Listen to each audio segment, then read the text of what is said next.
Cette causerie autour du deuil est le fruit d'une belle amitié entre deux accompagnantes, Magali Lavalière, qui se dit démêleuse de nœuds dans le cerveau et éveilleuse de rêves professionnels, et moi, Dominique Duclos, qui accompagne entre autres les gens dans le processus de deuil.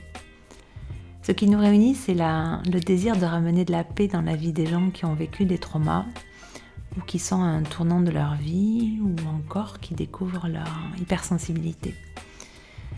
Ces podcasts sont nés d'une envie profonde de détabouiser et mettre en lumière le chemin du deuil à partir de ma propre expérience et de mon rôle d'accompagnante.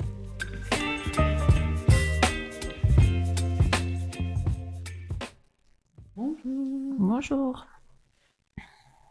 Nous allons à nouveau vous parler du deuil et pour clôturer cette belle série, ou peut-être pas si jamais une nouvelle idée nous vient, après tout on se laisse cette possibilité.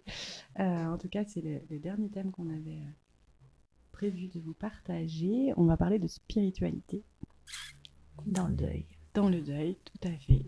Et la question toute simple que j'ai envie de te poser d'abord, c'est à quoi ça sert en fait la spiritualité dans le deuil? À quoi ça sert? Le premier mot qui me vient, c'est continuer. Alors moi, j'étais déjà dans la spiritualité avant que Mathis s'en aille. Je sais que beaucoup de parents ou beaucoup de personnes qui perdent quelqu'un rentrent dans la spiritualité une fois qu'ils sont confrontés à la mort. À quoi ça sert la spiritualité? Ou en quoi c'est important en fait? C'est peut-être pas tout à fait la même question. Mais... en quoi c'est important? Moi déjà dans ma notion de vie et de mort, pour moi la mort s'arrête pas à la mort du corps physique. L'âme continue d'évoluer et ça change tout quand on perd quelqu'un. Moi quand Mathis est parti, il y avait cette notion que c'était pas fini dans tous les mondes en fait, c'était fini dans notre monde de matière mais que ça s'arrêtait pas là. Donc ça n'a pas été facile parce que il y avait ma part de maman, ma part spirituelle et ma part thérapeute qui ont beaucoup œuvré. Elles ont bataillé mais ou elles ont bataillé. Ouais, j'avais ma part spirituelle et ma part de maman qui n'étaient pas forcément d'accord sur tout ce qui se passait et j'avais ma part thérapeute qui était au milieu, qui était en train d'aider la part de maman quand elle s'effondrait. C'était un trio assez intéressant à observer. Et la part spirituelle et la part de maman, c'est confrontant en fait parce que... Et il y avait une partie de moi qui est... Alors encore une fois, ça c'est ma façon de voir les choses. Je ne dis pas que tout le monde doit voir les choses comme ça et c'est vraiment ma façon d'aborder cette notion. Ton expérience à toi. Exactement. Et c'est ok si les gens ne pensent pas ça. Mais j'avais cette maman qui était déchirée et à la fois j'avais ce côté spirituel qui savait que ça ne s'arrêtait pas là. Mais par contre, c'est pas parce que je suis dans la spiritualité que je crois ça que je pouvais faire l'économie du deuil. En fait, c'est pas parce qu'on est dans la spiritualité que ça nous permet de sauter des étapes et ça c'est pas vrai du tout. Oui, c'est-à-dire que la notion de la souffrance de l'absence dans la matière, elle est vraiment et là. de l'arrêt brutal du lien corporel, etc. C'est pas, la spiritualité, peut-être pas à ce moment-là, c'est ça que tu dis? Non, et puis c'est à vivre en fait dans les cellules, mais vraiment c'est pour ça que je dis c'était deux facettes qui étaient là en permanence, mais qui travaillaient pas sur les mêmes plans pour le coup. Et j'insiste sur cette économie du deuil, c'est pas possible en fait. C'est pas parce qu'on croit en autre chose, on croit que la vie s'arrête pas quand le corps physique meurt, que ça veut dire qu'on passe un deuil les doigts dans le nez et que c'est génial. Et pas du tout. J'insiste bien là-dessus parce que parce que nous, dans la matière, dans notre corps, on le vit et c'est important de le vivre vraiment profondément pour le transmuter en pleine conscience et vraiment pas le survoler. Et la partie spirituelle, après, c'est tout un truc, c'est que le lien qui n'existe plus dans la matière, moi je sais que le lien avec mon fils, je l'ai sur un autre plan et c'est un lien d'amour pur et je suis tout le temps... Mathis est passé d'un stade d'enfant où c'est devenu un guide pour moi dans ma vie. C'était déjà un guide dans ma vie quand il était là, mais là il y a si je le mets en image, je crois qu'on l'a déjà dit, ça c'est que le lien dans la matière, il est très horizontal, et là que c'est un lien vertical qui est porteur et qui est redressant, en fait. Il y a vraiment cette sensation Qui t'élève. qui m'élève, c'est exactement ça. Vraiment, vraiment, vraiment. C'est très joli si tu prends conscience que tu as élevé ton fils et que maintenant il Ah, c'est t'élève. joli, j'avais jamais fait. Ben, c'est très beau et c'est exactement ça. Et ce passage-là, il n'est pas simple, hein, c'est une grosse étape pour accepter que ce lien-là soit alimenté que dans ce sens-là, maintenant dans la verticalité et puis dans l'horizontalité.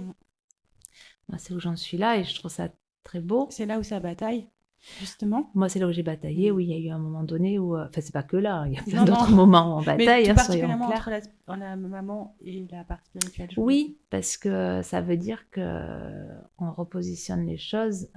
Je reste sa maman dans la matière, ce qui est vrai.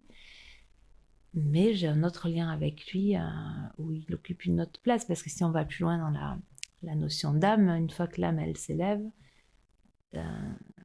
c'est plus grand que mon fils, en fait. Il a incarné d'autres personnalités dans d'autres vies. Entre autres, moi, dans cette vie-là, c'est la deuxième fois que mon fils s'incarne dans la même vie avec moi. Donc c'est quelque chose de plus grand, en fait. L'âme est dénuée de la personnalité qu'il a incarnée là. C'est encore quelque chose qu'on lâche, en fait, à ce moment-là. Ouais, ce que j'étais en train de réfléchir quand je te le nommais, c'est qu'on lâche encore une autre... On le lâche, mais ça existe quand même, moi, ce lien de maman, il existe toujours, sauf que là, j'expérimente un autre lien avec lui, qui est vraiment élevant. Ce que tu as dit, c'est très joli, ça, je ressortirais, j'aime beaucoup. L'élever dans la matière, il m'élève dans la spiritualité. Et oui, et en quoi c'est aidant? Ben, c'est aidant parce que ça s'arrête pas, en fait. Et ce lien d'amour, et c'est là où Alors moi, je suis très portée sur le cœur, en fait. Je parle souvent de cœur. Je sais que Mathis communique avec moi avec des cœurs beaucoup. Et les gens qui me connaissent, je suis tout le temps en train de parler de cœur, de l'ouverture de cœur, de tout ça.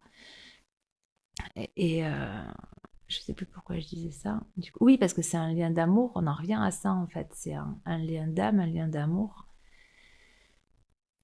Et l'amour, c'est une énergie, en fait. Et c'est comme quand on a nos enfants qui s'en vont pendant un mois à l'étranger ou un an, ce qu'on disait tout à l'heure toutes les deux avant de faire le podcast, où le lien d'amour, il est toujours là. Mais c'est cet apprentissage aussi de continuer à aimer les gens. Pour le coup, la notion d'amour inconditionnel, elle prend tout son sens. Et là, pour le coup, je l'incarne vraiment. C'est aimer inconditionnellement quelqu'un qui n'est plus dans la matière, mais qui est encore là ailleurs. Et toutes ces notions sont enivrantes. Je sais qu'il y a des gens qui ne pensent pas ça. Et pour le coup, moi, c'est ma façon de vivre ma vie, en fait. Je l'incarne comme ça. Est-ce que le fait que, justement, tu avais déjà une spiritualité et puis même accès à une capacité à communiquer différemment avant, ça a changé quelque chose dans cette expérience? Alors, moi, j'ai une capacité à communiquer avec... à ressentir les choses avec d'autres sens que nos sens physiques. Alors, on peut mettre plein de mots, la clairvoyance, la médiumnité, tout ça. J'aime pas trop ces mots, moi, j'aime pas trop m'identifier. En tout cas, j'ai une capacité à ressentir les choses différentes. Qu'est-ce que ça a changé? Ça a changé que... En fait, je le vivais intellectuellement, cognitivement, j'avais la foi, tout ça. Sauf que là, je l'incarne vraiment pour le coup. Tout ce que je croyais, que je pensais, ben pour le coup, ça s'incarne dans mon corps de matière, qu'effectivement ça se passe comme ça, qu'il y a un autre lien qui existe. Enfin, c'est comme si c'était des théories que je connaissais, sauf que là, je l'incarne. Je ne sais pas si c'est très clair ce que je dis. Si, enfin, ce que je comprends, c'est qu'il y avait des principes vécus, mais pas, qui ne concernaient pas ton histoire à Exactement, toi. voilà. Ça pouvait concerner l'histoire des autres parfois. Oui. C'était déjà là, en fait. Oui, c'était déjà là. Que dans l'histoire des autres, c'est quelque chose où tu pouvais même d'ailleurs être utile à ta manière en ayant des messages que tu pouvais transmettre, ce genre de choses. C'est ça dont on parle. Ouais, c'est ça dont on parle. Ouais. Mais du coup, c'était pas dans ton histoire à toi. Oui, et c'est différent. Et il y a plein de choses aussi qui ont changé. Moi, il m'a fait faire beaucoup de canalisation au début quand il est parti pour m'expliquer. Enfin, c'était assez ouf parce que des trucs assez fulgurants en fait. Quand ça descend d'un seul coup. Et Alors ça descend, il faut l'expliquer aux gens, c'est des Qu'est-ce infos. que tu peux expliquer? Est-ce que c'est une canalisation? Je suis pas sûre que tous les gens qui nous Une écoutent canalisation, sachent. c'est quand on reçoit des infos qui émanent de mondes subtils, en fait. Moi, clairement, ça émanait de mon fils, et du coup, j'avais des messages très clairs et des enseignements, pour le coup, de ce que j'étais en train de vivre, pourquoi, et du coup, ça change forcément. C'est un peu bizarre, hein, il est plus là, et en fait, on reçoit des messages. Enfin, D'ailleurs, il y a beaucoup de parents et de gens qui perdent des proches qui ont... on appelle ça des vécus subjectifs des signes du défunt. Je ne sais plus ce que c'est exactement le terme, mais il y a beaucoup de gens qui partagent ça. Et il y a alors, ce que j'aime beaucoup, c'est qu'il y a de plus en plus de personnes qui partagent et qui disent haut et fort que c'est quelque chose qu'ils vivent, et ça devient... c'est dit par des médecins aussi, des gens, des anesthésistes et des psychiatres, où ils reflètent ça, et je trouve que c'est intéressant de normaliser de aussi normaliser, qu'on parce peut que faire cette expérience, et oui, que c'est pas de la folie, exactement, et que c'est c'est pas non important. plus une déviance d'un deuil qu'on voudrait pas Non, faire, c'est enfin pas tout ce une qu'on peut question de entendre comme déni. ça, hein. Tout à fait, ouais, c'est intéressant que tu dis ça, parce que c'est vraiment voilà, c'est parler de ça librement, et c'est cool, et en fait ça fait partie de la vie aussi, et en fait ça se mélange, hein, ces notions de... Parce que c'est quoi la mort, en fait? La mort, c'est la mort d'un corps physique, et il y a autre chose qui reste, et c'est des notions tellement, j'allais dire, enivrantes, parce que c'est tellement grand, et voilà, la spiritualité, hein, moi, comment je la vis dans mon deuil, et ça a affiné quoi? Je sais pas, si cette notion de l'incarner dans la matière, pour le coup. Ce qui me vient aussi pour justement ces personnes qui vivent ça alors qu'elles n'avaient pas forcément ces notions dans leur vie avant, hein, donc c'est beaucoup plus surprenant, et parfois peut-être même ça fait un peu peur ou autre, et que l'entourage comprend pas très bien. Ouais. Ce dont j'ai l'impression, c'est que si c'est accepté, partagé, entendu par des gens qui peuvent le comprendre et le recevoir, ça va être aidant. Oui. Alors que si c'est perçu comme quelque chose de pas normal et qu'il faudrait supprimer comme vécu, là pour le coup ça va être violent. Oui. Et c'est pour ça que c'est bien qu'il y ait de plus en plus de gens qui en parlent, parce que ça demande à être... se foutre un peu de la vie des gens, en fait, autour. Si les gens ressentent ça et qu'ils le vivent, c'est très bien, quoi. Et surtout si c'est aidant, c'est génial, surtout quoi. S'ils le vivent comme une expérience agréable, oui. Parce que rester en lien de cette façon, ça peut être vraiment très joli si on n'a pas peur. Mais c'est ce qu'on dit de ces vécus-là, en fait, ils sont toujours positifs, en fait. C'est jamais des retours quand vous regardez, quand vous lisez vous écoutez des interviews de personnes qui parlent de ça, c'est toujours des choses positives, en fait, c'est jamais des choses qui font peur. Mais parce que c'est teinté de liens d'amour, donc ouais. Ce qui me mène à te réinterroger sur cette notion d'ouverture du cœur, du coup. Ben oui. C'est exactement ça. J'avais écrit dans un texte ça, qu'en fait, le deuil, on se défragmente par le cœur, et en fait, on renaît par le cœur. C'est vraiment cet organe-là qui permet cet organe au niveau physique, au niveau spirituel et énergétique aussi, où tout se passe dans cet endroit-là, et en fait, on peut pas...